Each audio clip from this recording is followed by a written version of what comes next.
नमस्कार। चलिए एक सवाल से शुरुआत करते हैं। क्या कभी ऐसा सोचा है कि प्रेम यानी कि मोहब्बत ईश्वर तक पहुंचने का एक रास्ता हो सकता है? आज हम भक्ति योग की इसी खूबसूरत दुनिया में उतर रहे हैं, जिसे प्रेम का मार्ग भी कहा जाता है।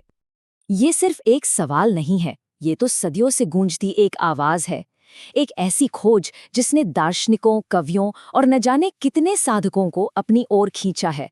क्या हमारी सबसे गहरी इंसानी भावना, जो है प्रेम, हमें उस परम शक्ति से सचमुच जोड़ सकती है? देखिए, जब हम आध्यात्मिक रास्तों की बात करते हैं तो अक्सर दिमाग में मुश्किल अनुशासन, गहरी बौद्धिक समझ और कठिन साधनाएं आती हैं, है ना? लेकिन भक्ति योग एक बिल्कुल अलग रास्ता दिखाता है। एक ऐसा रास्ता जो सीधा हमारे दिल से होकर गुजरता है। ये बिना शर्त वाले प्रेम का मार्ग है। एक ऐसा प्यार जो कुछ मांगता नहीं, बल्कि सिर्फ देना जानता है। तो फिर आखिर ये भक्ति योग है क्या? इसे एक नदी की तरह समझिए। एक ऐसी नदी जिसका स्रोत प्रेम है, जिसका बहाव प्रेम है और जिसकी मंजिल भी प्रेम ही है। ये बस कोई प्रैक्टिस नहीं है, बल्कि ये तो जीने का एक तरीका है, जहां हर काम, हर सोच बस प्रेम से ही सराबोर होती है। तो चलिए दिव्य प्रेम के इस मार्ग को जरा और समझते हैं।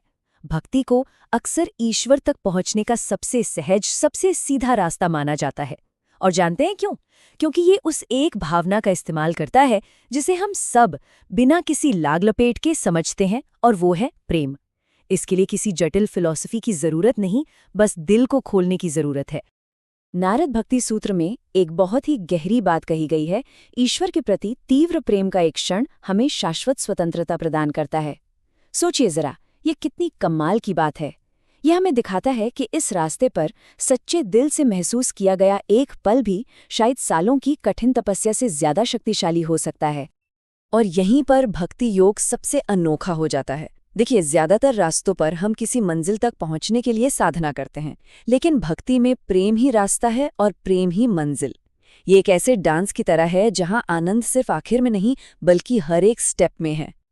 अब देखिए, प्रेम एक बहुत बड़ी ताकत है, और हर बड़ी ताकत की तरह इसे समझना बहुत जरूरी है।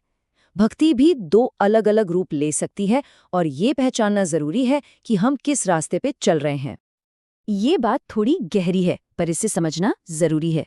जब हमारा प्रेम सिमटकर सिर्फ मेरे भगवान या मेरे विश्वास तक रह जाता है, तो वो खतरनाक हो सकता है।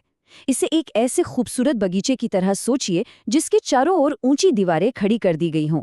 अंदर तो सब सुंदर है, लेकिन ये बाकी दुनिया को बाहर कर देता है। और यहीं से भक्ति नफरत की वजह भी बन सकती है। तो इसे समझने के लिए भक्ति के दो पड़ाव हैं। पहली है गौणी भक्ति, जो एक कली की तरह है। इसका ध्यान बाहरी पूजा पाठ और रस्मों पर होता है। ये भी सुंदर है, पर अभी पूरी तरह खिली नहीं है।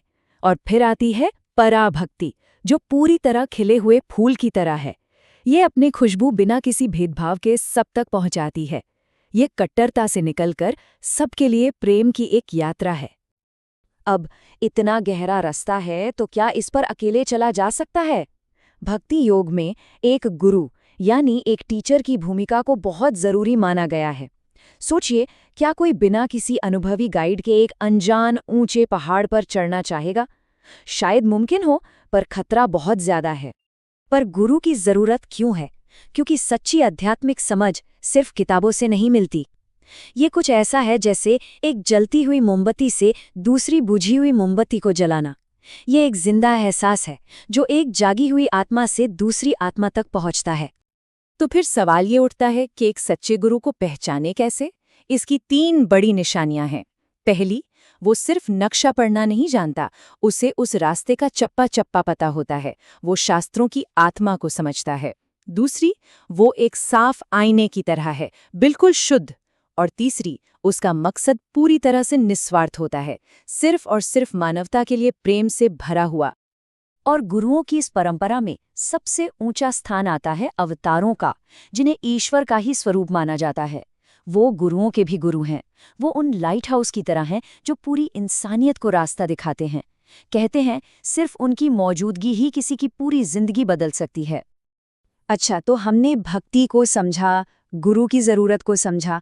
अब बात करते हैं कुछ प्रैक्टिकल टूल्स की, यानी वो कौन से उपकरण हैं जो एक भक्त इस रास्ते पर चलने के लिए इस्तेमाल करता है। महान संत रामानुज ने भक्ति के लिए तैयार होने की 7 सीढ़ियां या 7 अनुशासन बताए हैं, जैसे कि विवेक यानी सही गलत को पहचानने की समझ, विमोक यानी दुनिया की चीजों के मोह से आजादी, और अभ्यास यानी लगातार ईश्वर पर ध्यान लगाए रहना। ये सब मिलकर एक ऐसी उपजाऊ जमीन तैयार करते हैं जहां भक्ति का बीज अच्छे से पनप सके। एक और बहुत ही शक्तिशाली टूल है मंत्र। मंत्र एक पवित्र ध्वनि है और ओम को सबसे मूल मंत्र माना जाता है। इसे ऐसे सोचिए जैसे ये वो पहली वाइब्रेशन हो जिससे पूरा ब्रह्मांड बना है, एक अकेला सुर जिसमें पूरी कायनात की सिम्फनी छिपी हुई है। अब एक सवाल जो अक्सर मन में आता है, भक्ति में मूर्तियों और तस्वीरों की क्या जगह है? क्या ये सिर्फ एक तरह की मूर्ति पूजा है?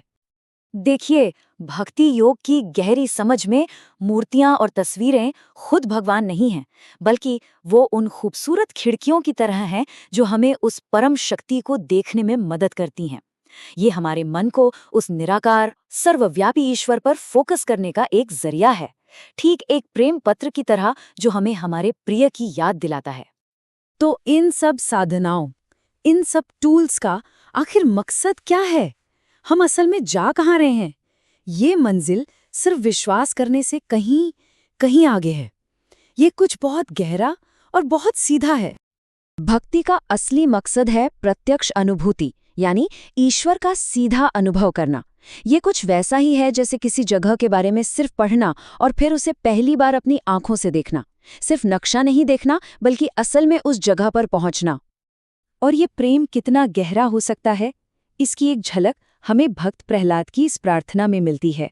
वो बस ये कह रहे हैं, हे प्रभु, मैं बस इतना चाहता हूँ कि मैं आपको उसी जुनून और दीवानगी से चाहूँ जैसे लोग दुनिया की चीज़ों को चाहते हैं। बस एक पल के लिए भी मेरा दिल आपको न भूले।